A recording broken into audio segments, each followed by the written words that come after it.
आज हम लोग बात करेंगे हिंदी। हिंदी हमारी मातृभाषा है। हमारी मातृभाषा क्या है? हिंदी। हिंदी हमारी मातृभाषा है। हिंदी की बात करेंगे। हिंदी में हमने जो है, आपको पता है बोर्ड पर लिखा हुआ है, हिंदी में हमने आपको मेन चीजें, जैसे कितने प्रकार का होता है, क्या है, कैसे है, कितने प्रकार का होता है, वो चीज मैंने लिखा है। बहुत सारी चीज, वो चीज क्या है, उसको क्या कहते हैं, उसकी परिभाषा क्या है, ये चीज हमने नहीं लिखा है। लिखा है इसमें? क्यों ऐसा? तो देखिए, सबसे पहला है, हिंदी में विराम चिन्हों की संख्या कितनी है? क्या लिखा गया है? विराम चिन्हों की संख्या कुल 20 है। क्या है? 20। हिंदी में विराम चिन्हों की संख्या कुल 20 है। 20 है। जैसे हम पढ़ते हैं, जैसे हम बोलेंगे, विराम चिन्ह आता है, जैसे पूर्ण विराम होता है, वाक्य पूर्ण विराम। हमने आपको ट्रांसलेशन पढ़ाते समय बताया था, पूर्ण विराम यानी फुल स्टॉप कहाँ कहाँ प्रयोग होता है? निगेटिव सेंटेंस और अफर्मेटिव और निगेटिव सेंटेंस में, सकारात्मक और नकारात्मक वाक्यों में होता है ना। इंग्लिश में क्या करते हैं, ऐसे डॉट रख देते हैं, और हिंदी में क्या करते हैं, एक पाई खींच देते हैं, तो क्या कहलाता है? पूर्ण विराम कहलाता है। इस तरह से, इसी तरह क्वेश्चन मार्क है, विस्मयादिबोधक चिन्ह है, तो इसी तरह बहुत सारे विराम चिन्ह है। अब विराम माने क्या होता है? रुकना।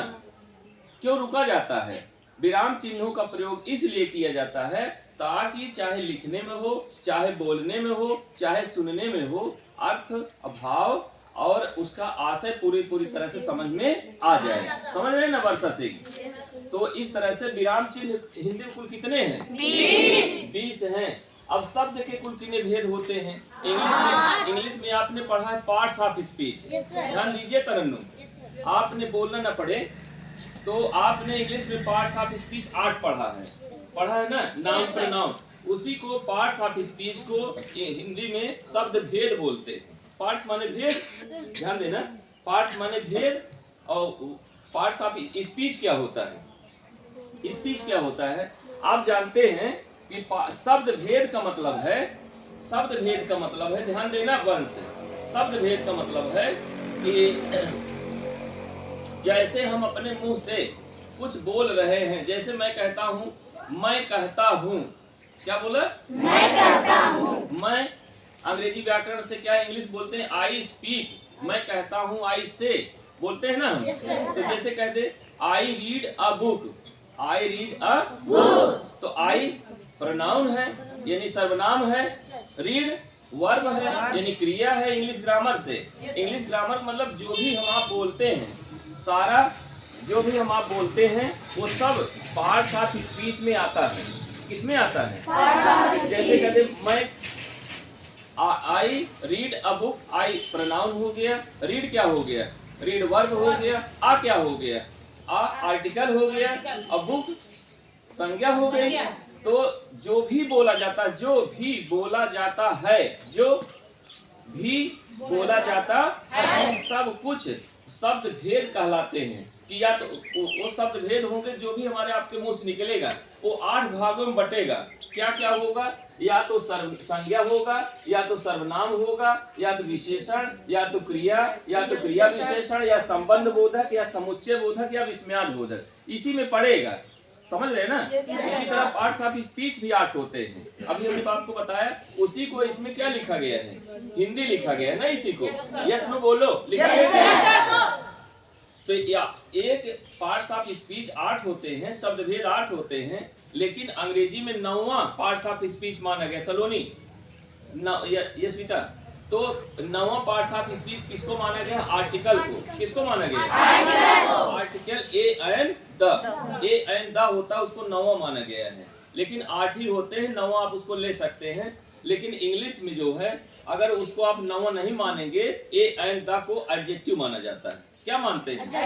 न्यूमरल एडजेक्टिव, तरह तरह से, इस तरह से बहुत सारे एडजेक्टिव होते हैं। जब आप पढ़ेंगे उसमें, इसमें देखिए शब्द भेद समझ पाए?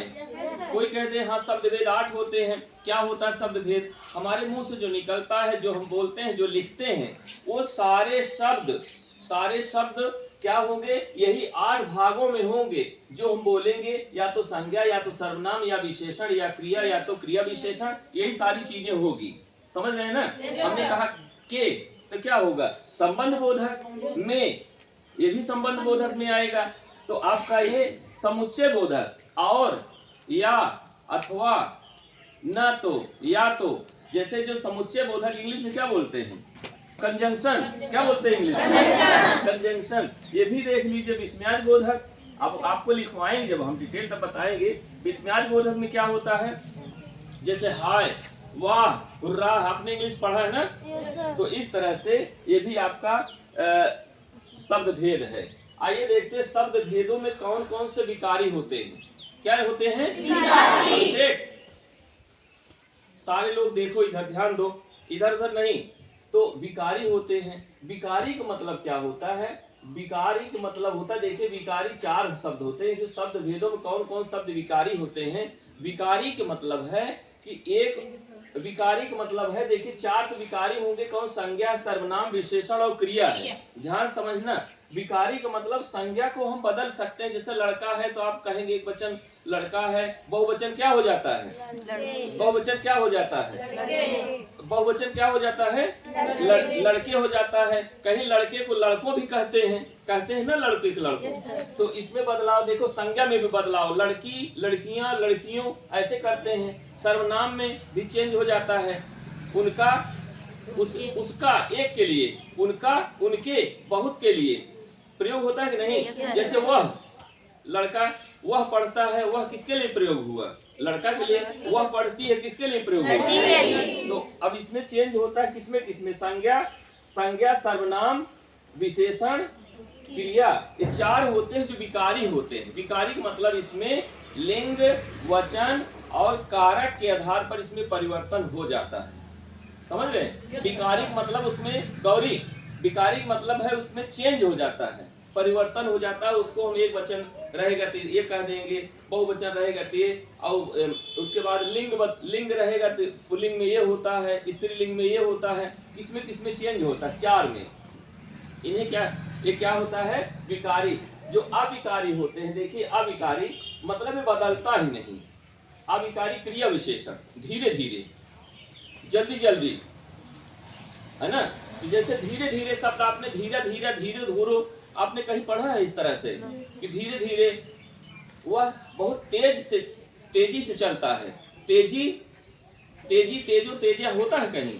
नहीं होता। तो इस तरह से क्रिया विशेषण और संबंध बोधक, का, के, की, ये सब आपका, और, या तो, ये आपका विस्मयाज बोधक। ये जो 4 होते हैं इन्हें अविकारी कहते हैं। शुरू के 4 विकारी होते हैं और फिर उसके बाद जो 4 और बचते हैं उनको क्या कहते हैं?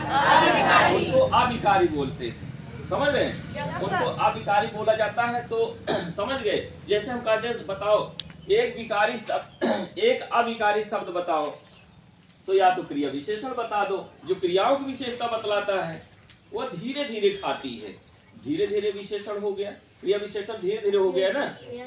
वह रोज विद्यालय जाता है, प्रतिदिन, डेली, तो आपके क्या हो गया? डेली जो है आपका क्रिया विशेषण हो गया। तो इस तरह से संबंध बोधक में भी होता है। इसमें जो भी शब्द आप लेंगे वो अविकारी होते, उसमें चेंज और परिवर्तन नहीं होता वर्षा से। देखिए अब आइए थोड़ा सा चेंज करते हैं। उपसर्ग देखिए, उपसर्ग क्या होता है? हमने लिखा, ये देखिए, वे शब्दांश जो शब्द के आरंभ में लगकर उनके अर्थ को बदल देते हैं। जो शब्द के आरंभ में लगकर उनके अर्थ को बदल देते हैं। एक देखिए प्रत्यय लिखा हुआ है, ये आपका उपसर्ग है, ये उपसर्ग हुआ। और देखिए प्रत्यय अभी दिया बाद में, उपसर्ग शब्द के पहले लगता है, उपसर्ग शब्द के पहले लगता है। जैसे अनुकूल, प्रतिकूल, अनुरूप होता है ना। तो इस तरह उपसर्ग जो है शब्द से पहले लगेगा। और प्रत्यय देख लो, वे शब्दांश जो शब्द के अंत में लगकर उनके अर्थ को बदल देते हैं, उन्हें क्या कहते हैं? उन्हें प्रत्यय कहा जाता है। जैसे अभिमान, शक्तिमान, दया, अभिमान, शक्तिमान, दयावान। तो इस तरह वान भी जोड़ दीजिए। हमने कहा, हम कहे वान जोड़ करके, वान प्रत्यय जोड़ करके शब्द बनाओ। दयावान, बलवान, और बताइए विद्वान, दयावान, बलवान, ऐसे शाली जोड़िए, शक्तिशाली, बलशाली,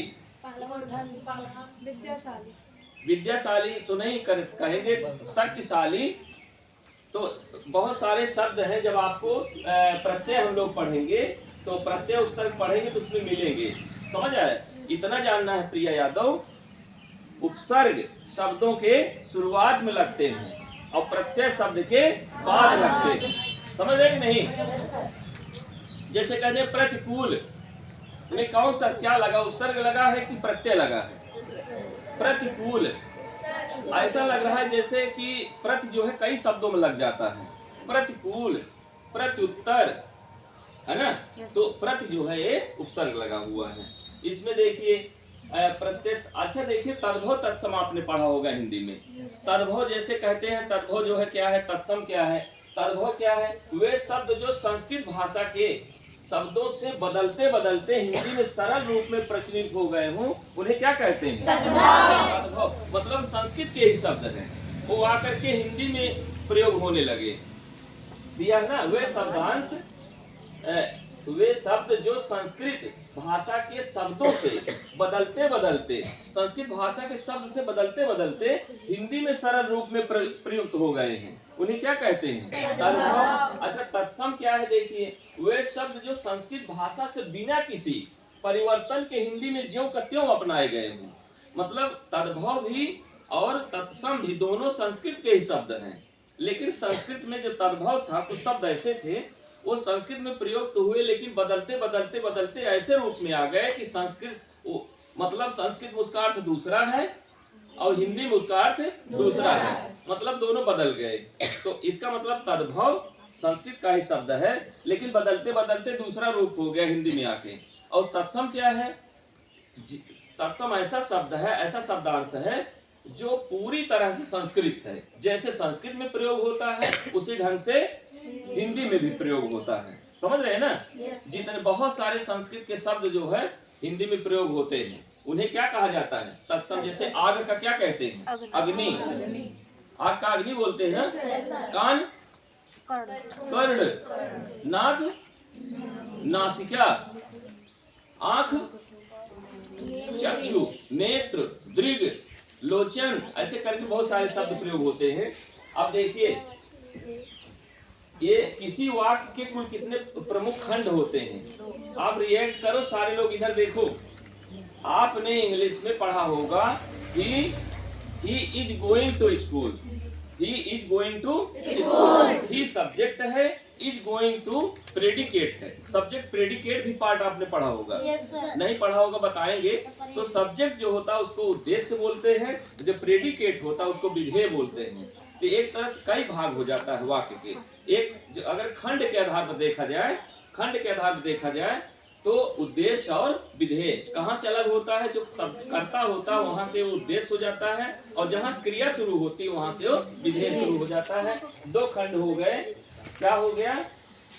दो खंड होते हैं, उद्देश्य और विधेय। अब जैसे कह दें शबाना एक अच्छी लड़की है, तो बताइए उद्देश्य क्या होगा, विधेय क्या होगा? शबाना उद्देश्य होगा, एक अच्छी लड़की है विधेय होगा। और सब तो बैठे हैं ना, नहीं समझ पा रहे हो तो आपको भी बोलना चाहिए। तो जैसे आपका जो कनेक्ट नहीं होता, क्या बाद में नेटवर्क पकड़ता है। देखिए तुरंत उनका पकड़ ले, तुरंत जवाब दे दिया उन्होंने। आप भी समझ रहे हो कि नहीं? अब जैसे कह दें मैं विद्यालय जाता हूँ, बताइए यशवी, मैं विद्यालय जाता हूँ, सब उद्देश्य क्या है, विधेय क्या है? हाँ, विधेय हो गया ना। I go to school, I subject हो गया, अब गो टू स्कूल प्रेडिकेट हो गया, यानी विधेय हो गया। समझ पा रहे हो? अच्छा, और देखिए रचना के अनुसार वाक्य कितने भेद हैं। आप देखते 3 भेद हैं। जब आप इंग्लिश पढ़ेंगे, यहाँ बहुत सारे बैठे हैं इंग्लिश वाले। साधारण वाक्य जिसको बोलते हैं सिंपल सेंटेंस, सिंपल सेंटेंस। संयुक्त वाक्य क्या बोलते हैं? Compound sentence. और इसको क्या बोलते हैं? मिश्रित वाक्य क्या कहते हैं? कॉम्प्लेक्स। कॉम्प्लेक्स यही तो है, कॉम्प्लेक्स, कंपाउंड और simple. Simple sentence, compound sentence और कॉम्प्लेक्स सेंटेंस। सिंपल, कंपाउंड और कॉम्प्लेक्स। हिंदी में देखना है साधारण वाक्य, संयुक्त वाक्य, मिश्रित वाक्य। आज केवल ये बता रहे हैं हम कि आप इसको ध्यान देख लो। जब हिंदी का जिस दिन पीरियड रहेगा उस दिन ऐसे क्रम से हम बताएंगे कि हाँ कैसे कौन सा वाक्य साधारण होता है और कौन सा जो है आपका संयुक्त होगा, कैसे मिश्रित होगा 60। अब देखिए हिंदी भाषा में कुल कितने लिंग होते हैं? हिंदी भाषा में कुल 2 लिंग होते हैं, पुल्लिंग और स्त्रीलिंग। अब तक हम जानते थे उभय लिंग भी होता है। तो आपको जब क्लास होगा इसका लिंग का, तो आपको बताएंगे कि जो उभय लिंग होता है जिसको इंग्लिश में क्या बोलते हैं? इंग्लिश में क्या बोलते हैं? Common gender. कॉमन जेंडर ना, कितने जेंडर होते हैं? 4 जेंडर हैं, फेमिनिन, मैस्कुलिन, कॉमन और न्यूट्रल। जो कॉमन जेंडर है वो किसी में आता है, पुल्लिंग में ही उसको ले लेते हैं। पुल्लिंग या स्त्रीलिंग मिलेंगे, आपका जब टॉपिक चलेगा उसमें मिलेगा। ध्यान दीजिए। देखिए 2 हो गए। हिंदी भाषा में कुल कितने वचन होते हैं आपको पता है? 1 वचन और बहुवचन होता है। संस्कृत में कितना होता है? 3 होता है, 1 वचन, द्विवचन और बहुवचन होता है। अब देखिए हिंदी में कारकों की संख्या 8 मानी गई। कारक, ये देखिए हमने एरो बनाया है, आप इसको अपनी यहाँ पर डालिएगा। यहाँ डाल लीजिए कर्ता का चिन्ह ने, कर्म कारक को, करण कारक से या द्वारा, संप्रदान के लिए, अपादान से, संबंध कारक का के लिए, अधिकरण में या पर, संबोधन में। इनकी आवश्यकता है, इनकी आवश्यकता आपको पड़ती है कि नहीं? जैसे हम कहते हैं बालका माने, पहले बालक रूप सुनाओ, बालक रूप सुनाओ। आप कहेंगे बालका, बालको, बालका प्रथमा विभक्ति का। तो बालका लड़के ने, क्योंकि प्रथमा विभक्ति का कारक क्या होता है? कर्ता कारक। तो प्रथमा विभक्ति कारक कर्ता कारक है, तो बालका लड़के ने, बालको 2 लड़कों ने, बालका बहुत सारे लड़कों ने। अब द्विवचन में आएंगे, मतलब द्वितीय विभक्ति में क्या होगा? बालकम, बालको, बालकान। तो बालकम माने क्या कहते हैं? प्रथमा द्वितीय। द्वितीय विभक्ति में कौन सा कारक होता है? कर्ता ने कर्म को, कर्म है ना, द्वितीय कर्म होगा। ये तृतीय विभक्ति, चतुर्थी, पंचमी, षष्ठी, सप्तमी संबोधन। अब जैसे हम कह रहे बालकम का अर्थ क्या होगा? तो आप कहें बालकम किस विभक्ति का रूप है? वो है किसका रूप है? 1 वचन द्वितीय विभक्ति ना, तो उसका चिन्ह होता है को। बालकम, बालको, बालकान। बालकम माने 1 लड़के को, बालको 2 लड़कों को, और बालकान माने कई बच्चों को। जिस विभक्ति का रहे उसका कारक उसके साथ लगता है, उसका चिन्ह भी लगाकर हम वाक्य बनाते हैं। चलिए देखिए, कारक हो गया आपका। संधि कितने प्रकार की होती है हम लोग पढ़ेंगे, तो आज सिंपल सा आपको बता रहे हैं क्या है, कैसे, इसमें क्या क्या पढ़ना हमको।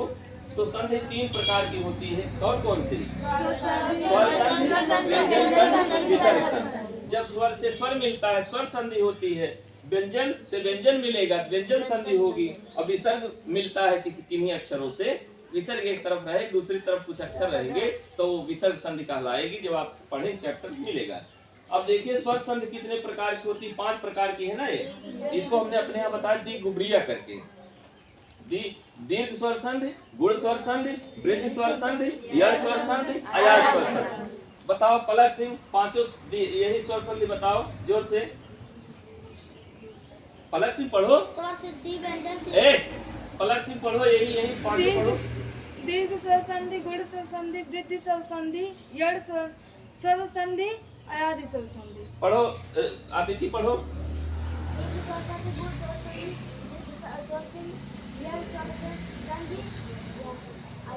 अयादि स्वर संधि। संधि तुम भी पढ़ पाओगी ना? समास आइए देखते हैं। संधि जब पढ़ेंगे तो उसमें डिटेल बताएंगे समास क्या है। समास का शाब्दिक अर्थ क्या? संक्षेपीकरण। 2 शब्दों को जब हम संक्षेप कर देते हैं, एकदम मिला देते, राजा का पुत्र राजपुत्र है ना, राजा का पुत्र राजपुत्र, तो कुछ शब्द उसमें से लोप हो जाता है। ऐसे में समास हम लोग पढ़ेंगे। कितने प्रकार का होता है? 6 प्रकार का। अव्ययी भाव समास, कर्मधारय, अभी फिर पढ़वाएंगे इसको। अव्ययी भाव समास, कर्मधारय समास, तत्पुरुष समास, द्वंद्व, फिर जान रहे किससे पूछेंगे? द्वंद्व समास, द्विग समास, बहुब्रीहि समास। अव्ययी भाव समास, कर्मधारय समास, तत्पुरुष समास, द्वंद्व समास, द्विग समास, बहुब्रीहि समास। समझ रहे हैं? अविनाश पढ़ो। अविनाश, सिद्धार्थ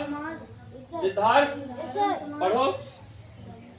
अव्ययी समास, कर्मधारय समास, नपुंसक समास, सिट डाउन। बोलो अव्ययी भाव समास, समास, समाज समाज और समास दोनों अलग अलग शब्द हैं। ये है समास। जैसे ताश सोने लगे, गर्दन सीधा करो, ठीक देखो इधर। समास हम बोल रहे हैं, समाज है समास। समास है तो बोलो अव्ययी भाव समास, कर्मधारय समास, तत्पुरुष समास, द्वंद्व समास, द्विगु समास, बहुब्रीहि समास। नैतिक से बोलो अव्ययी समास, कर्मधारय समास, तत्पुरुष समास, द्वंद्व समास, द्विगु समास। स्पीकर जोर से बोलना है बेटा, क्या कर रहे हो? बोलो, पढ़ो, केवल देख के पढ़ना। बोलो अव्ययी समास, अव्ययी भाव, फिर बोलो बोलो अव्ययी भाव समास। जब ऐसे मुंह खोलेंगे, बकायदे मुंह खोल, अव्ययी भाव समास ऐसे मुंह खोल बोला जाएगा, तब तो पढ़ पाओगे। इसमें सब बहुत सारे बैठे हैं, अब पढ़ो तो यहाँ पढ़ो। ये क्या है? अब चिल्लाने की जरूरत है, जोर से बोलो ना, चिल्ला के सब लोग सुने। बोलो अव्ययी भाव समास, कर्मधारय समास, तत्पुरुष समास, द्वंद्व समास, द्विगु समास, बहुब्रीहि समास। ठीक है ना? प्राची कहाँ गई? आप पढ़ो, इसको पढ़ो। अव्ययी भाव समास, कर्मधारय समास, तत्पुरुष समास, द्वंद्व समास, द्विगु समास, बहुब्रीहि समास। ऐसी आवाज चाहिए, लेकिन आप लोग बोल ही नहीं पाएंगे। बैठो, देखिए अब समास हो गया आपका 6 प्रकार का। क्रिया कितने प्रकार की होती है? देखिए आपको हमने बताया मुख्य क्रिया और सहायक क्रिया। मुख्य मेन वर्ब और हेल्पिंग वर्ब, नो लॉफिंग।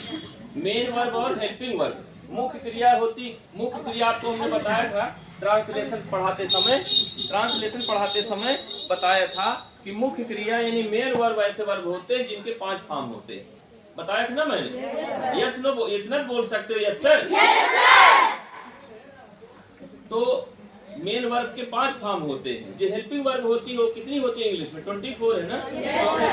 तो आपका हेल्पिंग वर्ब हिंदी में बता सकते हैं, है, हैं, हूँ, था, थे, थी, ऐसे करके चुका, चुकी, ये सब आपके हेल्पिंग वर्ब का काम करते हैं। और देखिए मुख्य क्रिया कितने प्रकार की होती है? सकर्मक और अकर्मक। सकर्मक को मैंने आपको बताया था ट्रांजिटिव वर्ब, अकर्मक को मैंने बताया था इंट्रांजिटिव वर्ब। ट्रांजिटिव वर्ब क्या होती है? सकर्मक, जिसके ऐसी क्रिया जो अपने साथ कर्म लेती है, ऑब्जेक्ट जिसको चाहिए।